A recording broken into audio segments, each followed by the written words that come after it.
오늘은 구원의 문이란 제목으로 한 해 말씀 전파하도록 하겠습니다.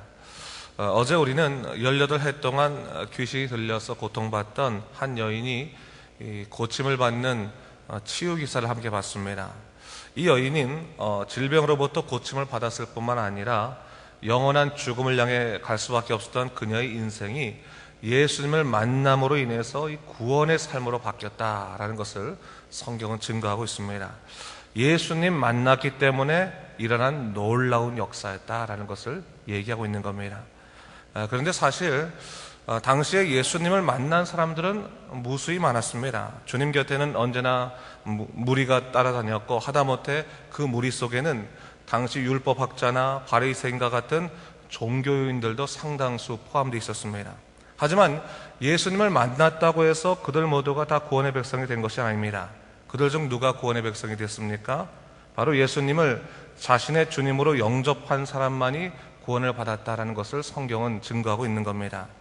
사실 적지 않은 사람들이 주님을 찾아간 것은 주님을 만나기 위해서라기보다는 자신의 필요에 의해서 찾아간 것뿐입니다. 그들은 예수님을 자신의 주님으로 모실 생각이 없었을 뿐만 아니라 그저 자기의 부족한 부분을 채우고 나면 언제든지 주님을 떠나겠다라고 그렇게 생각했던 그런 사람들이었습니다. 그러한 완악한 마음 때문에 그들이 주님을 만나고도 정말로 구원의 역사 속에 들어갈 수 있는 기회가 있었음에도 불구하고 그러지 못하고 결국 파선한 인생이 되고 만 것입니다. 뿐만 아니죠. 이 바리새인과 율법학자들은 한술 더 떠서 예수님의 약점을 찾아내어서 공격하려 했기 때문에 주님이 말씀에서도 그 말씀을 귀에 듣지 못하고 언제나 강팍한 마음으로 주님과 더불어 있었을 뿐이다 라는 것을 얘기하고 있는 겁니다. 이 안타까운 삶이 아닐 수 없는 것이죠. 근데 오늘 본문에서 주님께서는 이러한 부분에 있어서 분명한 교훈을 하나 주시고 있는 것을 볼 수 있습니다. 오늘 본문 23절을 보게 되면 어떤 사람이 주님께 나와 질문을 하나 한 것을 볼 수 있습니다. 그 질문이 뭡니까? 주여, 구원을 받는 자가 적으니까? 라는 질문을 했습니다. 이 질문은 예수님께서 가르치시던 당시 주님에 대한 구원관이 당시 유대인들의 구원관과 다르기 때문에 주님께 되물은 것입니다. 사실은 당시 구원에 대한 유대인들의 지배적인 견해는 모세의 율법 아래에 있는 이스라엘 백성들은 어떠한 장애도 없이 자동적으로 구원을 받는다라고 그렇게 생각했습니다. 그러나 주님은 그 구원이 이스라엘 전체에 해당하는 것이 아니라고 말씀하시는 거예요. 오직 뭡니까? 주님을 그리스도로 영접하는 사람, 그 사람만이, 믿음으로 영접하는 사람만이 구원을 얻는다라는 사실을 여기에서 분명히 얘기하고 있습니다. 요한복음 3장 16절 말씀에 예수님께서는 니고데모와 대화에서도 분명히 이를 말씀하셨죠. 하나님이 세상을 이처럼 사랑하사 독생자를 주셨으니 이는 그를 믿는 자마다 멸망치 않고 영생을 얻게 하려 하심이라. 하나님의 분명한 뜻임을 밝히셨습니다. 구원은 믿음에서 이른다라는 사실을 분명히 말씀해 주신 것입니다. 그런 의미에서 주님은 본문 24절에서 좁은 문으로 들어가길 힘쓰라. 내가 너에게 이르노니 들어가기를 구하여도 못하는 자가 많으니라. 이렇게 주님께서 말씀하셨습니다.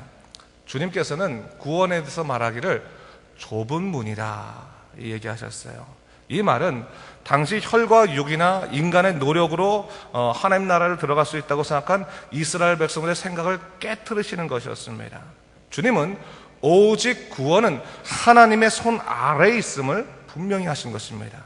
그러면서 주님께서는 25절부터 30절까지의 내용을 통해서 당시 구원에 대해서 잘못 이해하고 있었던, 또한 자신의 삶을 잘못 살고 있었던 유대인들을 책망하시고 있는 것을 볼 수 있습니다. 한 가지 비유를 얘기하는데, 구원의 문이 닫힌 후에 너희 유대인들이 와서 문을 열어달라. 우리가 그때 주님 앞에서 먹고 마셨고 주님도 우리를 길거리에서 가르치셨다, 이렇게 증거할지 모르겠지만 나는 너에게 말하기를 나는 너희가 어디서 왔는지 알지도 못하니 행악한 모든 자들아 떠나라. 그렇게 말할 것이다. 그렇게 얘기하는 거예요. 종말의 때, 심판의 때를 얘기하고 있는 거죠. 구원의 길을 놓친 자들에게는 더 이상의 기회가 그때는 없을 것이다 라는 것을 분명히 하신 것입니다. 오늘 중요한 주님의 말씀의 핵심이 뭡니까? 너희가 내게 배우기도 하고 나와 더불어 있다 하지만 그것이 구원의 이유가 되지 않는다라는 것을 얘기하고 있는 거예요. 이것은 사실 우리에게도 어떻게 보면 좀 여러 가지로 생각을 깊이 해볼 만한 주님의 말씀이다라고 볼 수 있습니다. 여러분, 주님께서 말씀하시는 것은요, 이 이스라엘 백성들을 향해서 말씀하시는 것이 있습니다. 여러분, 우리가 보통 불신자라고 말할 때 불신자가 뭡니까? 주님을 나의 주님으로 영접치 아니하는 사람들, 주님을 믿지 않는 사람을 불신자라고 부릅니다. 근데 이 이스라엘 백성들을 향해서 말씀하신 주님의 불신자에 대한 개념은 두 가지로 나뉘는 거예요. 하나는 예수님을 알지 못하는 불신자가 있을 수 있고, 예수님을 아는 불신자가 있을 수 있다는 거예요.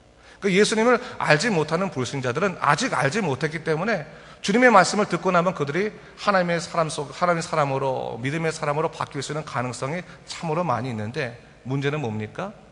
예수님을 만나고 함께 더불어 있었고 들음에도 불구하고 그 예수님을 자기 주님으로 받아들이지 않은 그 불신자들, 약속 안에 있는 불신자들은 정말로 큰 골치가 아프다라는 것을 주님께서 얘기하고 계시는 거죠. 사실 오늘날에도 사실 불신자라는 개념이요, 두 가지로 나눌 수 있습니다. 장소적인 개념에서. 하나는 뭐냐면 교회 밖의 불신자와 교회 안의 불신자가 있을 수 있어요. 그럼 교회 밖의 불신자는 뭡니까?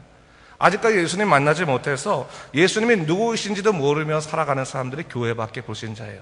근데 문제는, 더 심각한 문제는 뭐냐면 교회 안에 불신자가 있을 수 있다는 거예요. 교회 안에 불신자.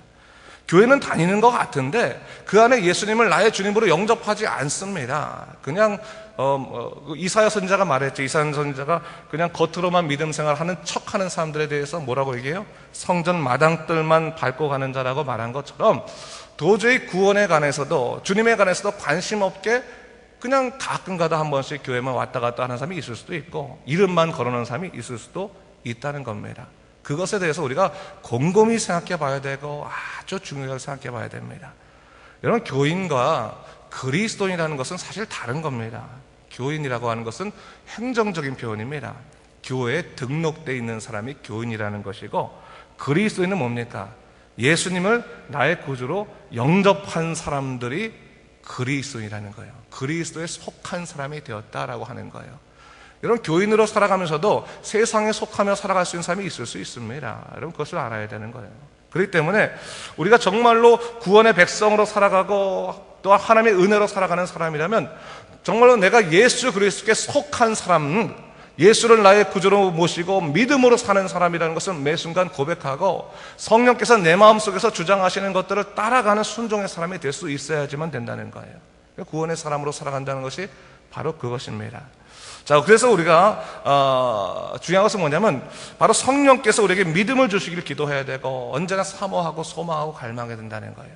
물론 그렇다고 해서 여러분 마음에 실족할 필요는 없는 것이, 그러면 뭐 우리가 이 교회를 다니는데 어떻게 무서워서 다니겠는가, 뭐 이렇게 얘기하겠지만, 여러분 여기 있을 때는 하나님의 성령이 항상 우리를 터치하실 수 있는, 만지실 수 있는 기회가 있습니다.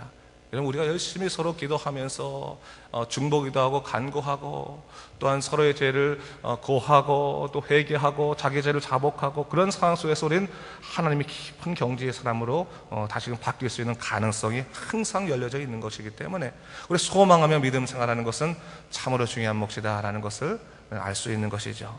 그러면서 30절 말씀에 본문에서 이것을 얘기하고 있는 것을 볼 수 있습니다. 30절 말씀 한번 읽어볼까요? 30절 시작.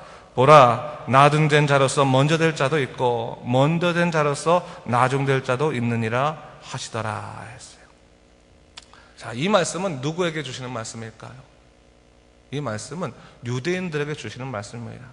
너희가 스스로 내가 이렇게 열심히 주님께 봉사하고 헌신하고 했기 때문에 나는 하나님께 칭찬받는 백성이라 생각하겠지만, 하나님이 보시는 것은 너희 행위가 아니라 너희 마음 중심에 있는 믿음이다.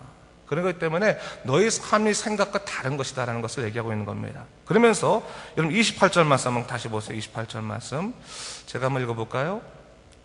너희가 아브라함과 이삭과 야곱과 모든 선지자는 하나님 나라에 있고, 오직 너희는 밖에 쫓겨난 것을 볼 때 거기서 슬피 울며 이를 갈리라 했어요. 28절 말씀을 잘 묵상해야 되는데, 여러분 보세요. 아브라함과 이삭과 야곱과 모든 선지자는 어디 있다 그랬어요? 하나님 나라에 있다. 그런데 그 자손, 그들의 믿음을, 그들의 그 삶의 모습들을 유지하며 살려고 했던 오늘날의 그들은 뭐예요? 너희들은 하나님 나라에 있지 못하고 밖에서 쫓겨나 있다는 것을 얘기하고 있지 않습니까? 그것은 뭐예요? 당시 유대인들의 생각이 뭐냐면 아브라함에게 약속했기 때문에 아브라함에게 약속했기 그 약속은 나에게 무조건 동일하다고 생각한 거예요. 아브라함에게 구원을 약속했기 때문에 내 삶은 구원의 삶이다라고 그냥 무조건 믿었어요. 근데 하나님께서 뭘 얘기하고 있는 거예요? 아브라함과 이삭과 야곱은 믿음으로 말미암아 구원받은 사람이기 때문에 그들은 그 속에 있지만 너희들은 지금 믿음이 없이 행위로만 살아가기 때문에 너희들은 그것에 참여하지 못한다. 너희가 아브라함이 무엇을 통해 구원을 받았는지를 정확하게 이해하지 못한다면 너희들은 그들에 의해서 자동적으로 구원받는 백성이 아니라는 것을 얘기하는 거예요. 다른 말로 하면 뭐냐면 구원은 뭐예요? 지극히 개인적인 문제임을 얘기하고 있는 겁니다. 개인적인 문제다. 다시 말해서 우리 아버지가 잘 믿었으니까 나도 뭐 구원받겠지. 내 아내가 열심히 교회에서 기도하고 있으니까 나는 괜찮겠지. 뭐 내 자녀가 정말로 열심히 살아가고 있으니까 나는 괜찮겠지. 그런 거 소용없다는 거예요. 구원은 뭡니까? 하나님과 나와의 개인적인 무슨 문제요? 믿음의 문제다라는 것을 분명히 얘기하고 있는 것입니다. 자, 오늘 이스라엘 백성 향한 이 본문 말씀이 사실은 오늘날 믿음 생활하는 우리에게도 적지 않은 그런 고민을 주기도 합니다. 하지만 여러분 뭡니까? 하나님의 놀라신 구원의 역사는 누구의 손에 달려있다고요?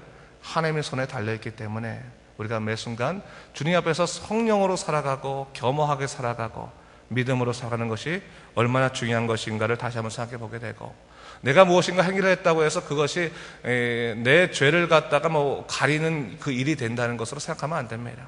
여러분, 죄를 용서받는 것은 뭡니까? 십자가 보혈 앞에서 자복하고 회개하는 것이고, 그 보혈의 능력으로 내가 죄 씻음을 받는 것일 뿐이고, 그걸 뭐라 그래요? 대속의 은총이 우리에게 임하는 것일 뿐이고, 우리가 주님을 향해서 나아갈 수 있는 것은 뭡니까? 믿음으로만 나아가는 것이다라는 것을 오늘 주님께서는 이야기하고 계신 것입니다. 여러분, 주님은 구원자이십니다. 여러분, 혹시나 우리가 믿음 생활할 때 문제 해결사라고 생각하고 있지 않나를 곰곰이 생각해 봐야 되는 거예요.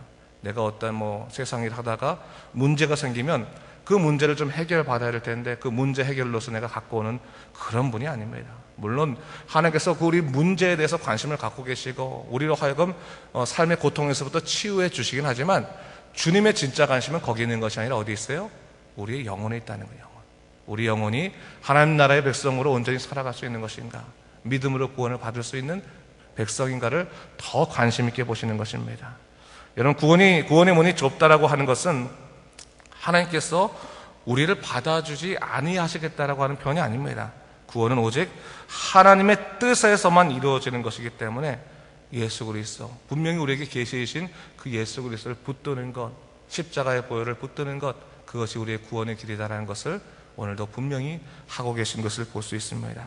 그럼 다시 한번 우리 믿음의 백성으로 살아가시기 바랍니다. 우리 믿음의 백성 살아갈 때 주님, 내가 예수 그리스도의 보혈의 능력으로 정말 나 같은 죄인을 살리신 주님의 큰 은혜가 참 놀라운데 주여 성령으로 인도하여 주시고, 또한 오늘은 나를 통해서 주의 구원이, 주의 복음의 역사가 전파될 수 있도록 인도하여 주시옵소서.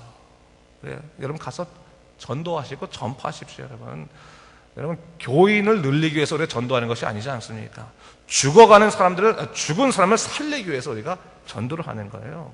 복음을 전파하는 것은 다른 이유가 있는 것이 아니에요. 그냥 놔두면 죽을 사람이기 때문에 우리 믿음으로 고백하지 않습니까? 그렇다면 살려야 되는 거죠. 살려야 되는 거죠.